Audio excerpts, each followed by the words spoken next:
반영했던 문명. 역사상 가장 지적이고 참신한 사고를 지닌 지성인들이 무수히 등장했던 시대. Filippo Brunelleschi was the ingenio, genius man. 역사상 최고로 손꼽히는 건축물과 예술 그리고 기술이 모두 이곳에서 탄생했습니다. The enterprise of Renaissance engineering is recovering this ancient knowledge. I don't think that any other period in the history of Western civilization can brag to having produced so much genius. 하지만 천재들의 과업 달성에도 고난이 뒤따랐습니다. 사상 유례없는 자연 재앙, 기독교 세력의 갈등과 서로 간의 경쟁. And the Italian peninsula becomes the cockpit, the fighting point. 놀라운 기획과 설계의 시대. 불가능은 없다는 대담한 개념을 창조해낸 시대였습니다.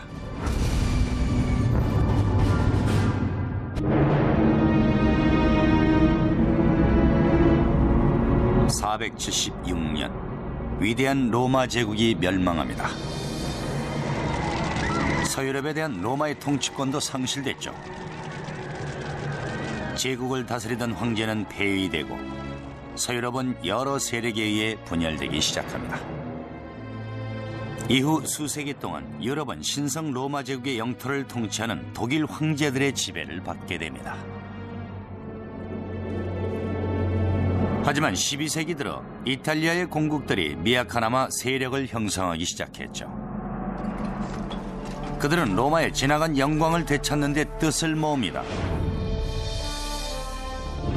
유럽에 다시 생기를 불어넣고 나아가 현대 서구 세계의 청사진을 마련합니다. 안녕하세요, 피터 벨러입니다. 2001년 피렌체 시라큐스 대학교에서 이탈리아 르네상스 예술사 석사 논문을 마치느라 이곳에 온 적이 있었죠. 이탈리아 르네상스는 미적 가치만큼이나 매우 놀라운 현상으로 지난 1000년간 일어난 가장 획기적인 사건이라고 할 수 있습니다. 다빈치, 코페르니쿠스, 쿠덴베르크 등이 활약한 발명의 시대인 동시에 개인 숭배의 시기라고도 할 수가 있죠. 무명의 장인과 기능공들이 예술가로, 그리고 건물을 짓는 이들은 건축 설계자로 변모하게 된 시기였습니다. In the 12th and 13th centuries, Italy is really beginning this sort of rebirth. Because what's happening is that stability has been reinstituted onto the peninsula, mainly through the Holy Roman Empire, through the system that we call feudalism. The city is reborn. 새롭게 발전한 이탈리아 도시들의 새로운 형태의 사회 지도층이 생겨났습니다. The rulers of the Italian city-states are the merchants. They're not the traditional aristocracy. They're not the traditional nobles. And this produces this extraordinarily vibrant urban life in the 13th century. 메디치가처럼 은행 사업 등을 통해 부를 획득한 가문이 도시를 지배했습니다. 부는 권력을 낳았고 권력자들은 예술과 건축을 후원했습니다.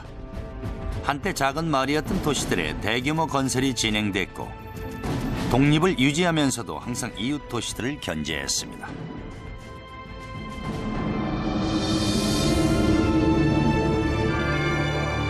The foundation for the Renaissance is the city. Everything that happens in the Renaissance, from art, architecture, engineering, literature, all the things that go on depend upon the city.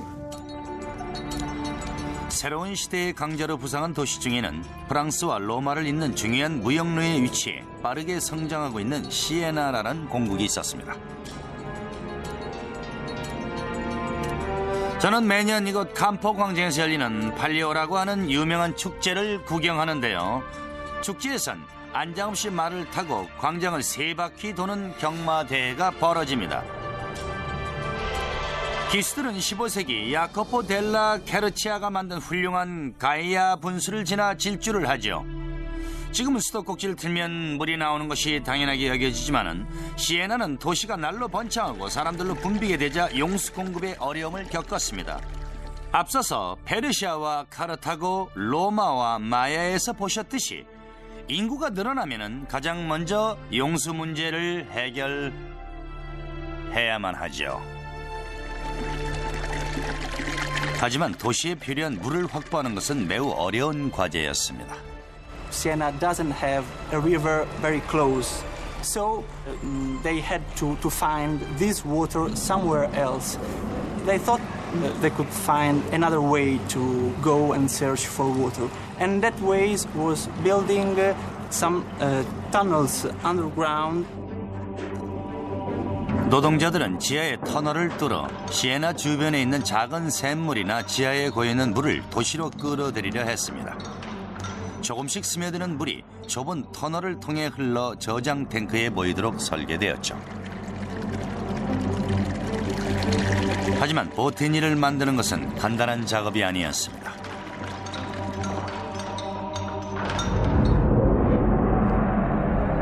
높이 1m가 될까 말까한 어둡고 비좁은 터널에서 일꾼들은 먼지를 마셔가며 삽과 곡괭이, 끌을 가지고 터널에 침적된 방해석을 떼어내야 했습니다.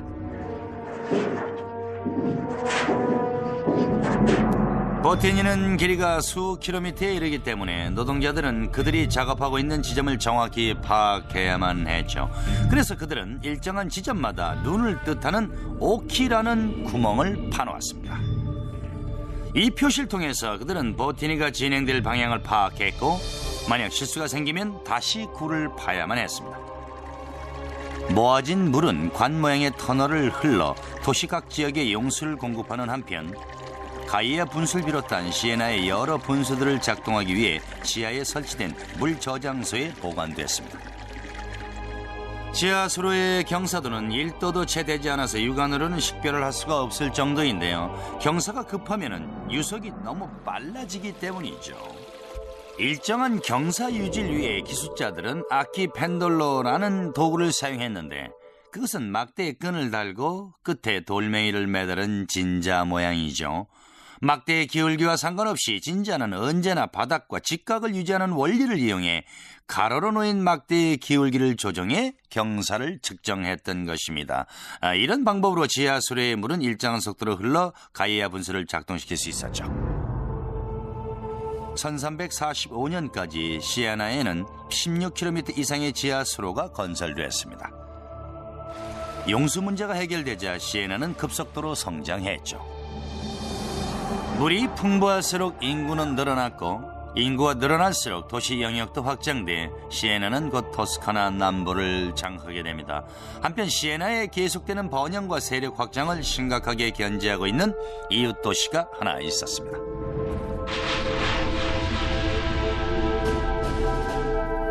Florence and Siena are the two dominant republics in Tuscany. It was a rivalry on all levels, economic, political, artistically. And in the 13th century, the city-state of Siena, in all three of these categories, was probably Florence's superior. 두 공국은 결국 1260년 몬타페르티 전투에서 맞붙었고 결과는 시에나의 대승이었습니다. 시에나는 피렌체의 대승을 거두고 피렌체의 코를 납작하게 해주었죠. 피렌체는 몸을 감에 치를 떨었지만 이 같은 상황은 오래 지속되지 않았습니다. 시에나를 정상에 올려주었던 수력공학 기술도 역사상 최악으로 손꼽히는 자연재앙 앞에서는 아무런 힘을 발휘하지 못했습니다. 1347년 유럽을 강타한 흑사병을 목격한 인문주의 작가 지오반니 보카치오는 흑사병을 이렇게 묘사했습니다. 병은 너무나 빠르게 퍼져 친구와 점심을 먹은 후 저녁은 하늘에서 선친과 먹을 수 있다. 시에나는 몇 개월 만에 인구의 60%를 잃을 정도로 치명적인 타격을 입었죠. 흑사병이 창궐한 이후 시에나는 두 번 다시 이탈리아의 중심 도시의 위상을 회복할 수 없었습니다. That singular event probably marks the end of Siena's role on a kind of international scene, and it also marks the beginning of Florence's rise to power. 시에나는 충격에서 헤어나지 못했습니다. 그 사이 호시탐탐 기회를 노리던 오랜 라이벌 피렌체가 세력을 키워가기 시작하죠. 그들은 누구도 상상할 수 없었던 근세 최고의 건축적 도전을 완성하고 건축술의 신기원을 이룩합니다.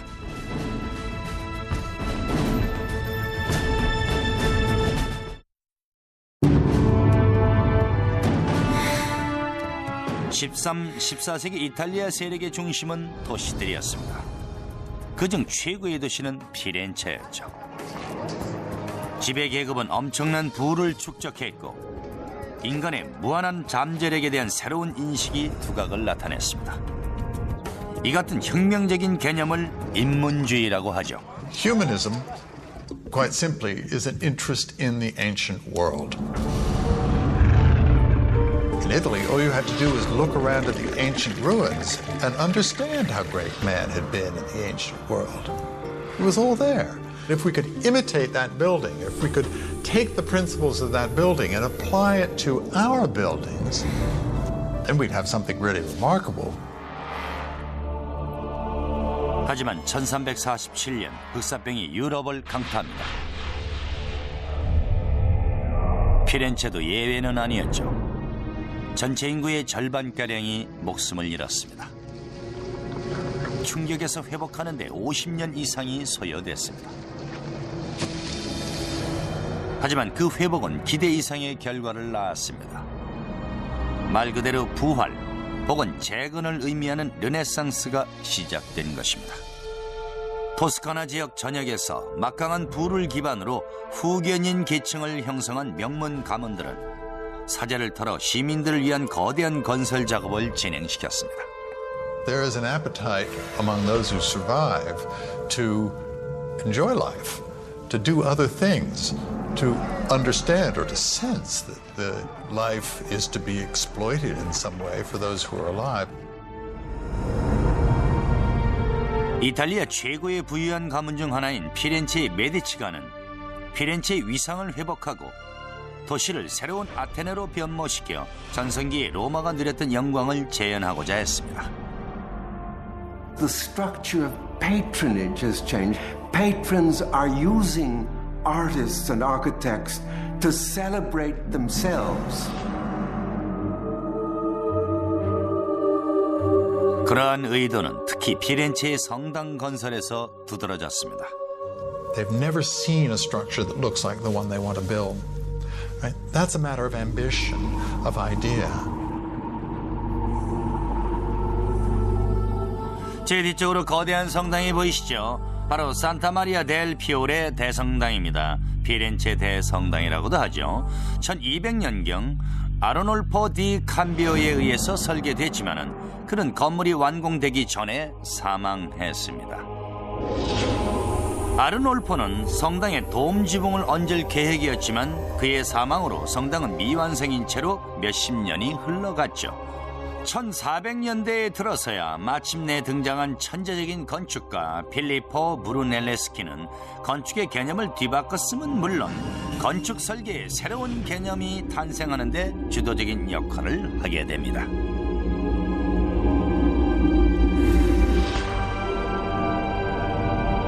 중산층 가정에서 자란 브루넬레스키는 그의 아버지처럼 정부 관료가 될 생각이었습니다. 하지만 디자인 예술에 관심이 많았던 그는 우선 금세공 기술을 배우게 되죠. It's only in his early 30s that he then moved over and began to become what we now call an architect. 브루넬레스키가 벼랑간 조각을 공부하겠다고 했을 때 공증인이었던 그의 아버지가 어떤 반응을 보였을지 궁금하네요. 제가 뉴욕에 가서 배우가 되겠다고 했을 때 아버지의 반응과 비슷했겠죠. 어쨌든 20대 초반의 브루넬레스키는 금세 공인으로 꽤 명성을 얻었고 1401년 피렌체 대성당이 세례당의 정동문을 만들기 위한 공모전이 벌어지게 되죠. 심사를 통과한 후보는 단 2명, 브루넬레스키와 국제 고딕 양식의 대가 로렌초 기베르티였습니다. 브루넬레스키의 실력도 뛰어났지만 결국 기베르티가 제작자로 선정이 됐고 브루넬레스키는 패배의 치욕을 안고 물러나야만 했던 것입니다. He loses the competition to Ghiberti in 1401, and it sets up the kind of perfect opportunity for him to leave the city of Florence, then go to Rome and study the secrets of the ancients. 브루넬레스키는 로마에서 20여 년간 머무르며 로마 제국의 중요한 건물에 사용된 기술을 연구했습니다. Renaissance Italians are fascinated with the way Romans did everything, the way things were done in ancient Rome, and building is no exception. A big part of the enterprise of Renaissance engineering is recovering this ancient knowledge. 특히 브루넬레스키가 영원히 지울 수 없는 감명을 받은 건축물은 바로 판테온 신전이었습니다. 로마인들은 어떻게 지붕을 지지하는 목재 구조물 없이 돔을 올릴 수 있었을까요? 20년의 긴 세월 동안 브루넬레스키는 지름 43m의 돔 지붕을 면면히 살피며 그 건축의 비밀을 알아내기 위해 갖은 노력을 기울였습니다. 브루넬레스키는 마침내 고대 로마의 돔 건축 방식의 비밀을 지닌 채 피렌체로 돌아왔습니다. It seems that Brunelleschi reappears in Florence just at the time that the Opera of the cathedral was in fact planning on this competition for the design of the dome. The cathedral was to be, upon completion, the largest church in all of Christianity.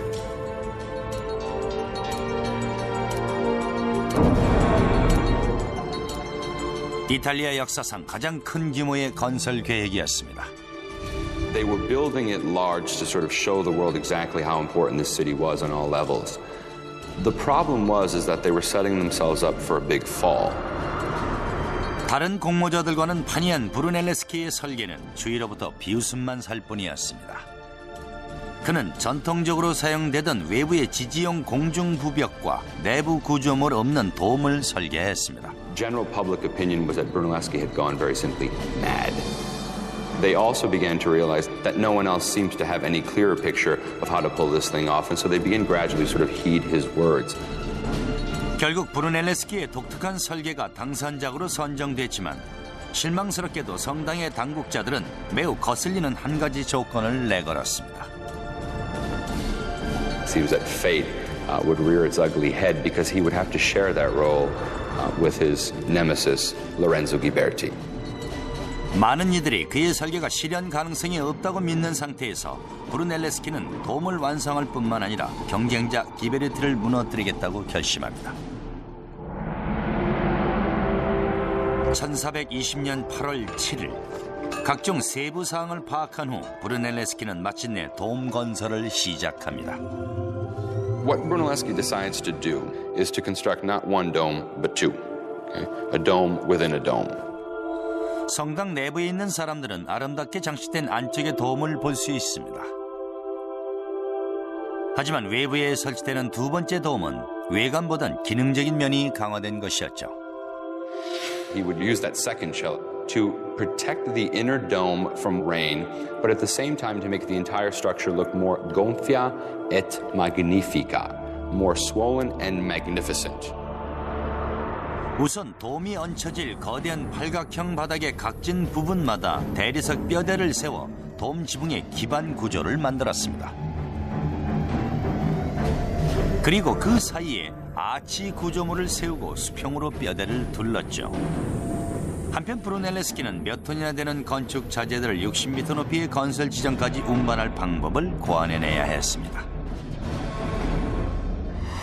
And so Brunelleschi devises something we call the ox hoist.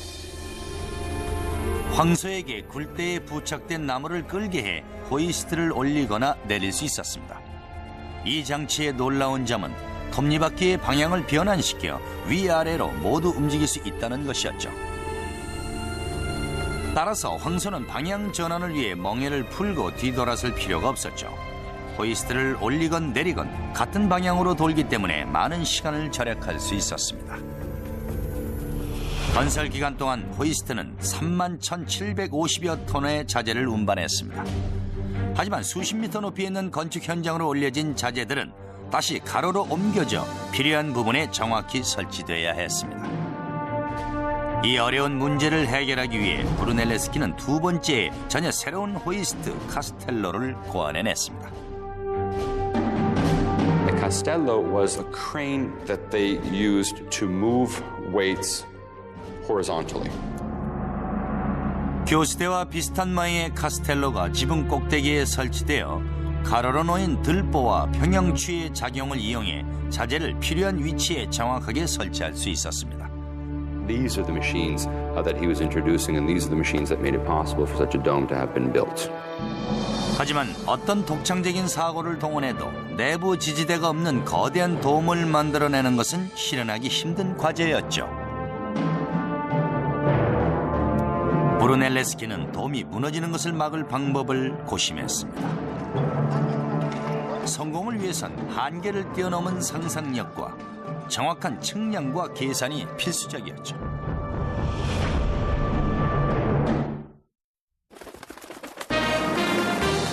당신이 찾는 행복의 파랑새는 뉴욕 생명 안에 있습니다. 162년 동안 지켜온 신뢰와 가치, 행복한 미래와 키스하세요. 뉴욕 생명.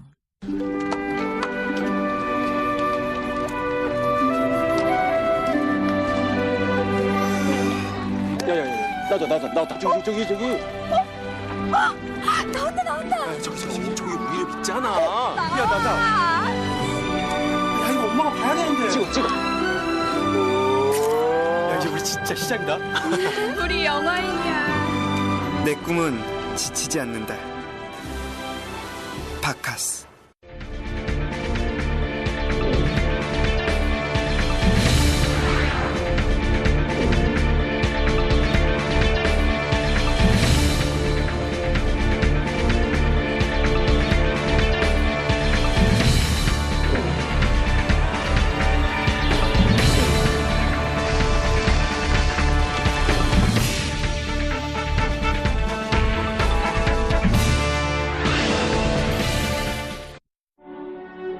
세상의 이해를 받지 못한 불운의 천재 화가 빈센트 반 고흐. 그의 동생이자 인생의 조력자 테오. 한 영혼을 지닌 두 형제의 안타까운 이야기. 그림에 대한 당당한 열정과 그 감동을 느껴보십시오. 빈센트와 테오. 많은 시청 바랍니다.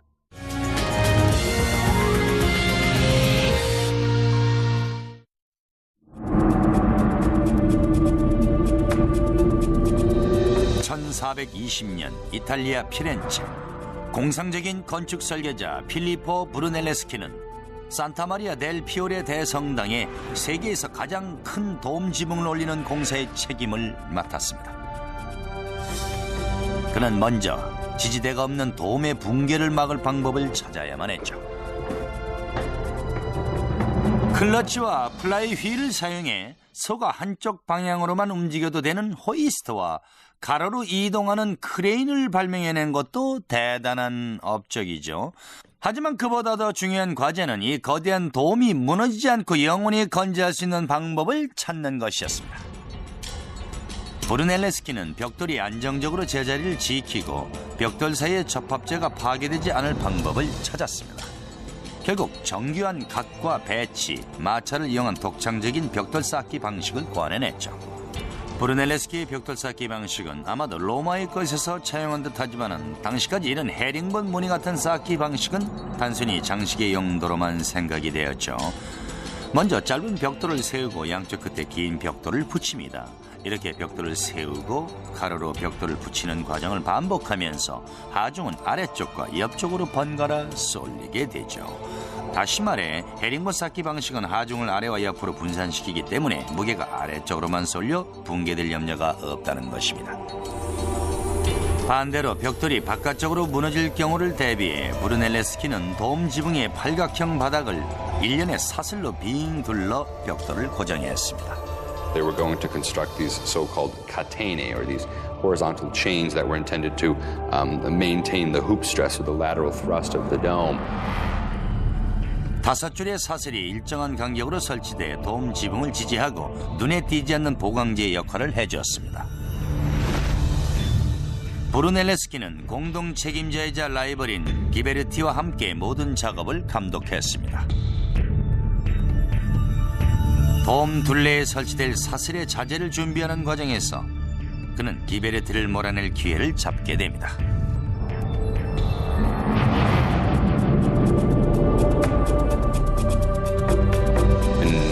August of 1423, Brunelleschi called in sick. Ghiberti rather reluctantly then begins the direction of the placement of these wooden chains. And as soon as Brunelleschi heard that the process had begun, he miraculously recovers, inspects the quality of Ghiberti's work, and criticizes it publicly, saying they would have to undo everything he had done. 기베르티에게 뼈아픈 치욕을 안긴 채 브루넬레스키는 공사의 단독 책임자로 임명됩니다. 1436년 8월 30일 16년간의 작업 끝에 세계에서 가장 큰 벽돌 돔 지붕이 완성됩니다. 하지만 브루넬레스키의 활약은 이제 시작일 뿐이었죠. 대성당이 완성되기 전부터 그는 선형 투시도 구조와 기하학의 원리를 연구했습니다.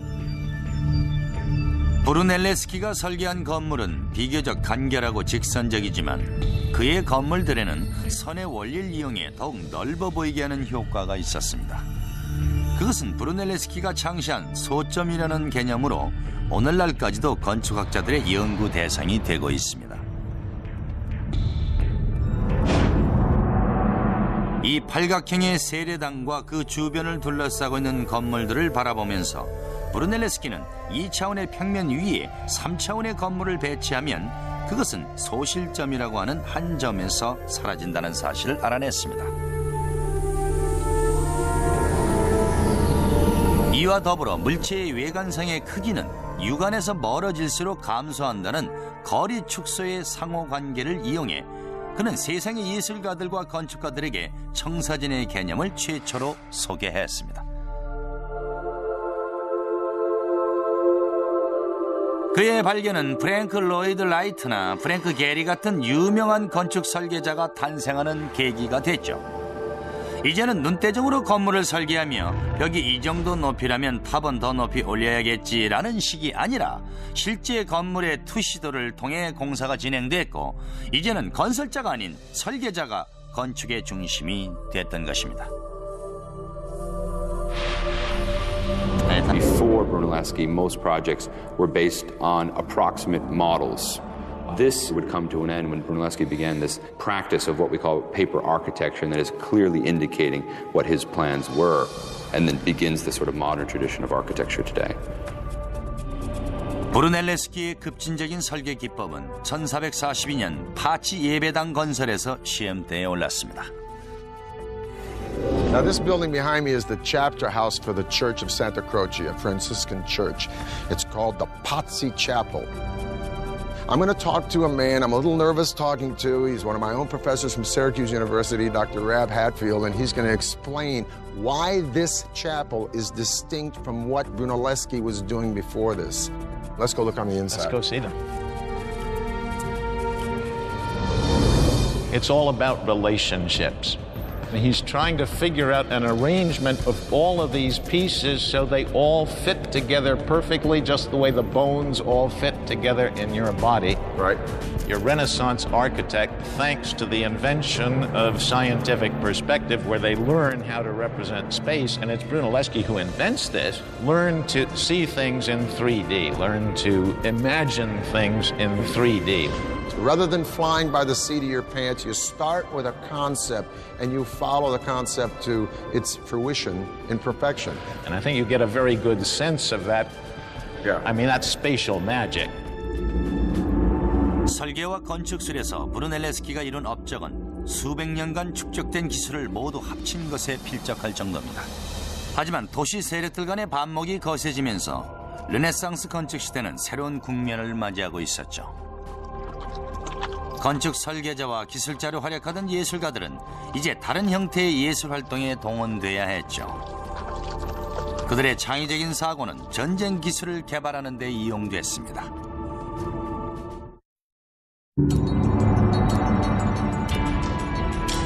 (1459년) 필리포 브루넬레스키는 피렌체를 혁신적인 설계와 건축의 메카로 만들면서 르네상스 건축의 아버지라는 호칭을 얻게 됩니다. 그가 개발한 기법과 개념이 소개되면서 피렌체를 비롯한 인근 지역의 대규모 건축 사업이 경쟁적으로 진행됐습니다.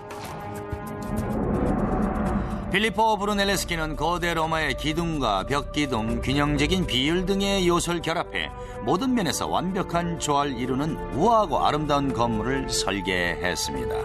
하지만 그는 기록을 남기지 않았죠. 다음 세대의 인문주의자 레온 바티스타 알베르티는 달랐습니다. 그는 건축, 고고학, 정치과학, 종교, 심지어 승마에 관해서까지 저서를 남겼죠.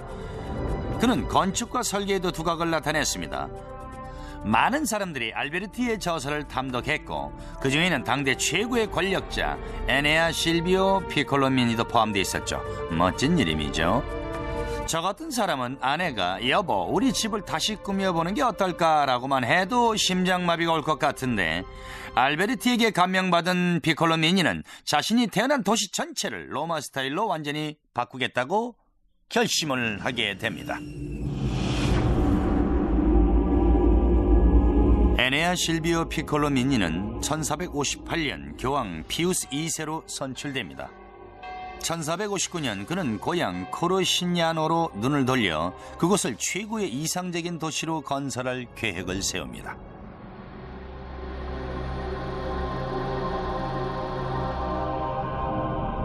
This is the Tuscan town of Pienza. And this is my friend and a guy who taught me, Rocky Ruggiero from Syracuse University. I want to ask you first, is this the first real Renaissance town that's planned as such? To come to this backwater town where population is a couple of hundred people, it kind of gives Pius free rein. So what he does is to create this rather imposing cathedral. And it's that first impression that you get. And then around this particular structure, he will organize all of the other various archetypes. If this piazza is so perfectly planned with its perfect bishop's palace and its cathedral, why are these streets always crooked? I come up here, I don't know where I'm going. This is actually done intentionally. One thing they didn't want to do was to let people know how small it was. And so they intentionally keep these streets from forming a direct axis so that you always have a corner that's sort of obstructing your view, and it makes it seem much larger than it actually is. 1464년 도시건설 계획이 완성될 무렵 40채 이상의 건물이 새로 만들어지거나 개축됐습니다. 각각의 건물은 혁신적이고 중요한 개념을 내포하고 있었습니다. 하지만 전체적으로는 시대상을 가장 잘 반영했다고 볼 수 있죠. 하지만 피엔자의 평화로운 분위기는 오래 지속되지 않았습니다. 인간의 본질과 잠재력을 찬양하는 새로운 사조는 위협을 받기 시작합니다.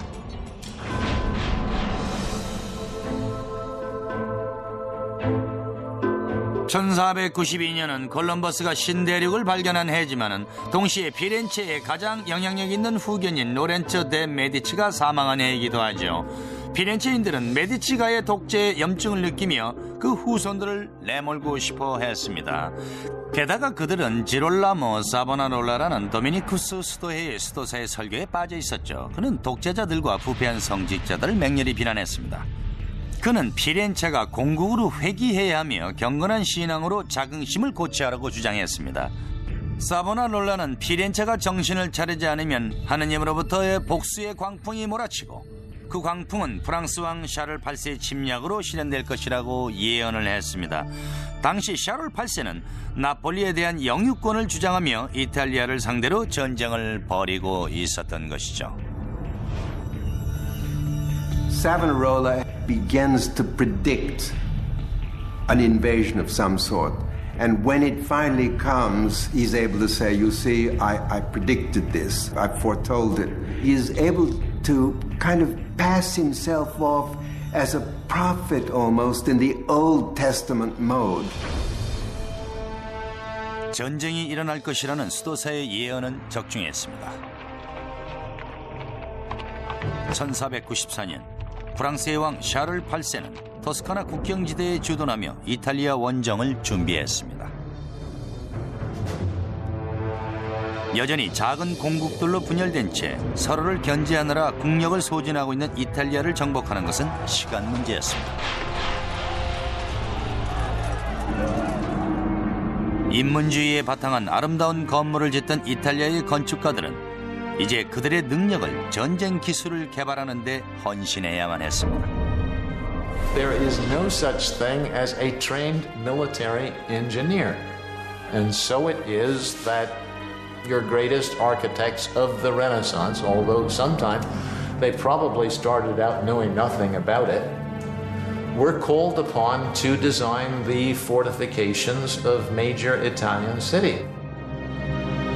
르네상스의 혁신적 사고와 신기술은 이제 군사 시설에 적용됐습니다.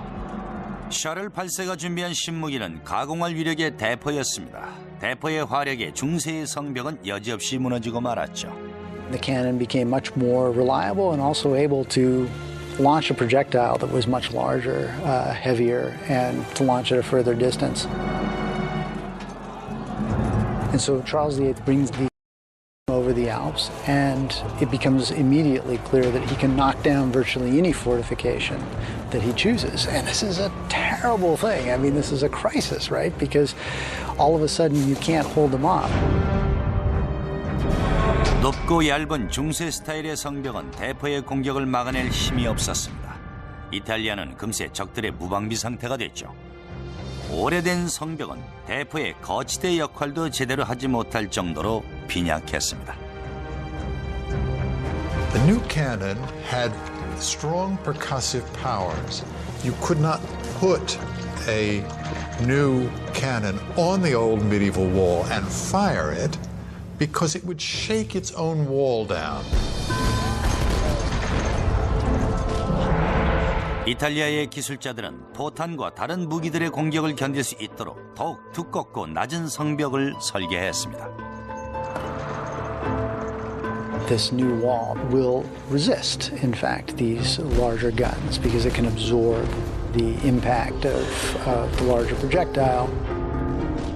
기술자들은 또한 두꺼워진 성벽의 배치를 다시 설계했습니다. Military engineers develop an angled wall. 별 모양의 각진 방벽은 멀리 떨어진 적으로 하여금 공격 목표를 분산시켜 집중 포화를 막을 수 있었습니다. The cities become star-shaped, and you have the development of these large star plans with angled bastions that project from the city walls with their flanking coverage on either side. The angles create a series of faces. And the faces are very important because the different corners of the city can, as it were, protect one another. 이탈리아에서 개발된 각진 형태의 성벽은 유럽 전역으로 퍼졌고 각지에 이를 모방한 성벽이 건설됐습니다. 하지만 곧 이탈리아의 관심은 피렌체를 비롯한 토스카나 지역을 떠나 한때 건축과 기술의 눈부신 영광을 구가했던 위대한 도시 로마를 재건하는 데 쏠리게 됩니다.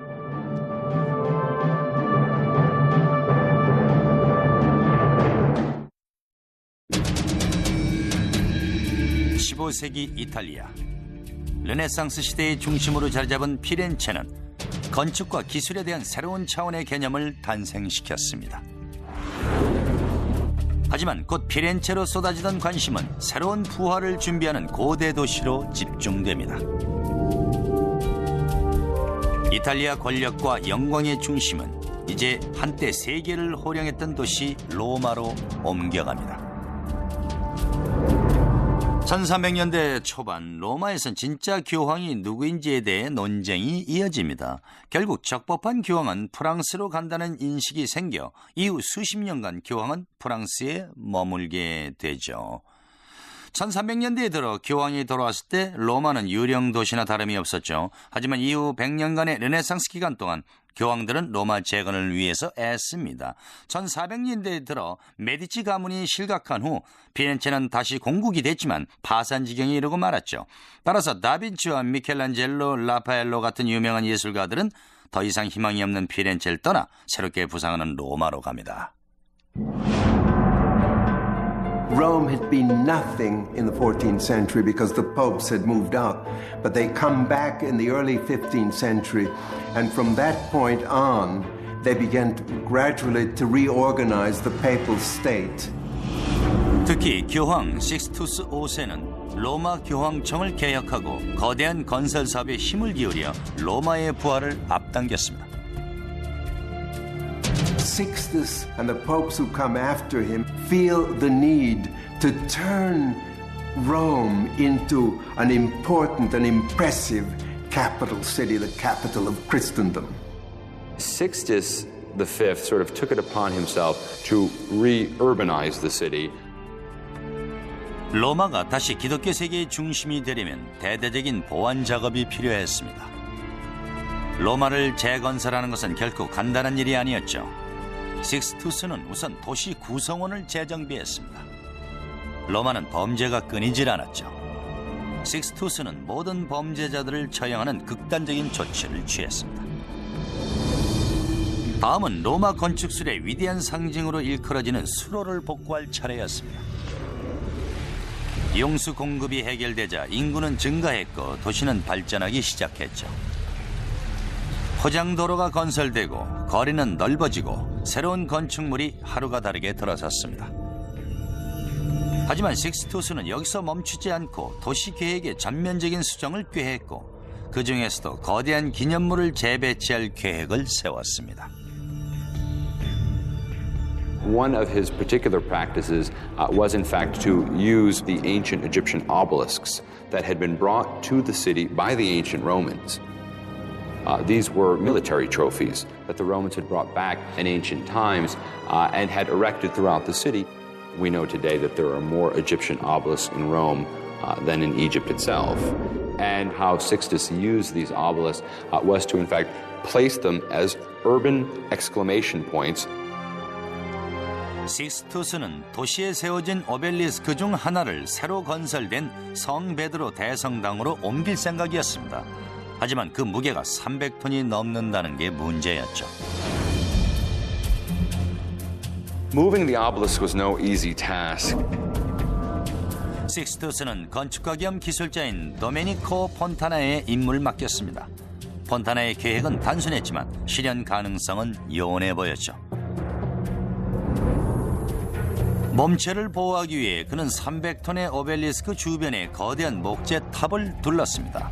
그리고 철제 파이프가 가장자리를 따라 설치됐죠. 목재 구조물로 감싼 오벨리스크의 높이는 30m에 육박했고 철제 파이프의 밧줄을 연결해 권양기에 끌려 내려갈 수 있도록 장치했습니다. 오벨리스크를 옮기는 작업은 900명 이상의 노동자가 소요됐습니다. 40개의 권양기를 사용해 오벨리스크를 바닥에 눕힌 후 통나무 롤러를 이용해 새로운 곳으로 옮겨갔죠. 1586년 4월 30일 교황 식스투스가 지켜보는 가운데 오벨리스크를 이동하는 역사적인 기술적 과업이 시작됐습니다. When the men were hoisting it up, they were under command to remain silent throughout the whole process, under pain of death if one of them in fact broke the silence. 작업 17일 만에 오벨리스크는 마침내 성 베드로 대성당 앞에 도달했고 오늘날까지 그곳에 서 있습니다. 로마의 놀라운 부활에 대한 소문이 유럽 전역으로 퍼져나갔습니다. 고대 세계의 중심이었던 로마는 마침내 옛 명성을 회복했죠. 피렌체에서 시작됐던 건축의 시대는 이제 로마와 유럽 전역으로 옮겨갔습니다. Artists of all sorts could create such beauty, such wondrous works of art on the scale of St. Peter's Basilica, like the obelisks that were erected throughout the city of Rome, like the dome of the cathedral in the city of Florence. It gave the human significance again, and it gave us a bit of an attitude as well, that we are again the center of all things. And many people think it is with the Renaissance that modern culture actually begins.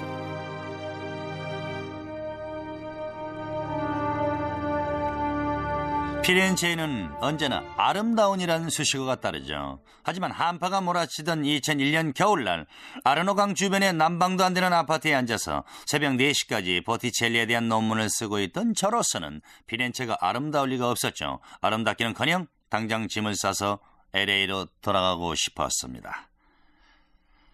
하지만 결국 그곳에서 논문을 완성했고 그 뒤에도 전 계속 피렌체와 시에나를 방문합니다. 일 때문이기도 하고 학생들의 견학을 지도하거나 현지 교수들의 토스카나의 예술에 대한 열띤 강의를 듣기 위해서 올 때도 있습니다. 하지만 무엇보다도 세계를 암흑시대에서 끌어내 밝은 빛의 세계로 안내했던 르네상스의 위대한 예술가들과 건축가들을 잊지 못해서겠죠. 전 피터 웰러였습니다.